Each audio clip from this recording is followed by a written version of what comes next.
Telkom Business, behind South African businesses' drive to thrive.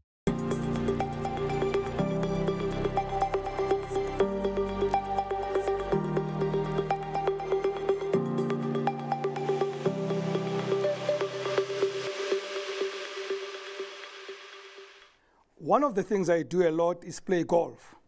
And one of the courses I like playing is the Soweto Country Club. When I'm in that part of the world, I prefer local cuisine. And adjoining the course, there is a wonderful lady that sells the quarter. But 9 out of 10 times, I don't have the cash and I can't buy my favorite quarter. This could be a problem of the past. Street Wallet claims to be the simplest way to help people like my favorite hawker to provide service or product and get paid using technology. Welcome to the Entrepreneurial SME. I'm Rems Mabote, and I'm joined by Cape Town-based entrepreneur and founder of Street Wallet, Kosta Scholiadis. He's on Zoom in Cape Town. Kosta, good evening, and thank you for joining us. A pleasure to be on the show, Rams. Thank you for having me. So I'm going to give this lady a name so that then we can identify her. Let's call her Lindy for our conversation. Is Lindy the kind of person that you're talking to?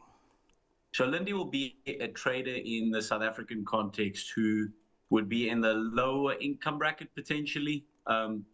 Surprisingly, a lot of traders are actually earning very well, but the problem comes in with a lot that comes with Lindy. So it could be around Lindy just recently arriving into South Africa with limited paperwork. It could be Lindy just not really having all the technology to use what we currently have in the market, and then making it difficult for her payers to pay her. That's essentially who Lindy will be.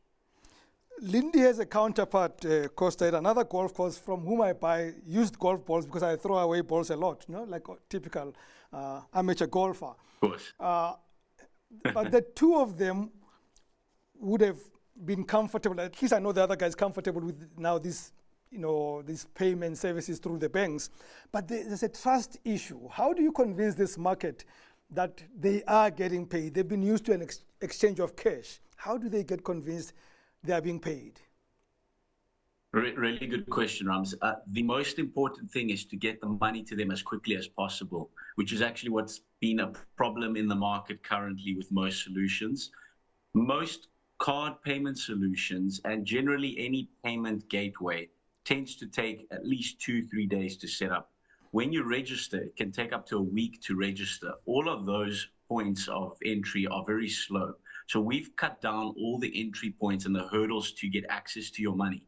We're essentially currently the fastest to convert card payments into cash. We do that within a day. That builds trust, and making sure as well that you have a good customer support team that talks to them.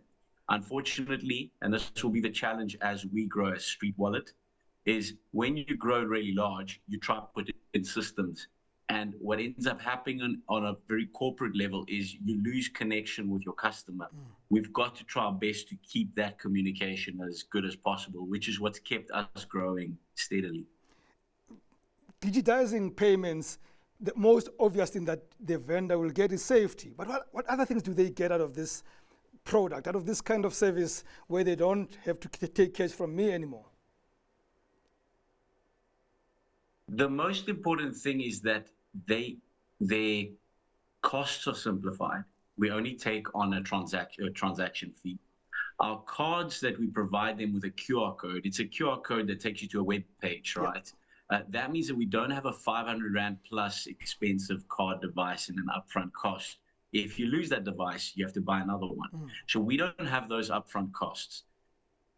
Also, we've managed to capture about 90% of the paying market. You only have to sign up with us and you get access to Apple Pay, Samsung Pay, SnapScan, Zapper, Scan to Pay. All of these options, the customer doesn't have to download another app. So Street Wallet isn't an app on your phone. It's a web-based platform for both the merchant and the payer. That way we make it really easy entry for both sides of the party. I liken Lindy to a lot of people in my family who also would then have phobia for technology. How do you tell them they can use this thing and they don't have to have a PhD, even if it's honorary? Really good point. That's where our expertise come in. It's in the name, Street Wallet, right? We're a product that is relatable. It's on the ground. It's a solution that mustn't be tech heavy, even though behind the scenes there's a lot of tech to make sure that it's working really well.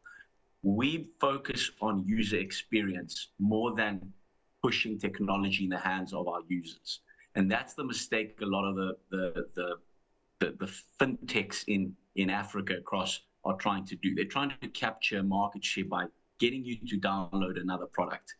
What we've done is you can essentially have a foreigner, let's call him an American tourist, coming into South Africa, paying with Apple Pay, and your recipient having a Nokia 123 phone, receiving a voucher the next day in cash voucher. They don't need technology. They just need to sign up and then show a QR code that costs them next to nothing to the customer. Is the market significant? It's incredibly significant. Just looking at your security car security market alone, that's a huge market. Then you've got your traders coming from abroad, coming into the country. You've got your local, your service providers, and then you've got your sellers, your hawkers.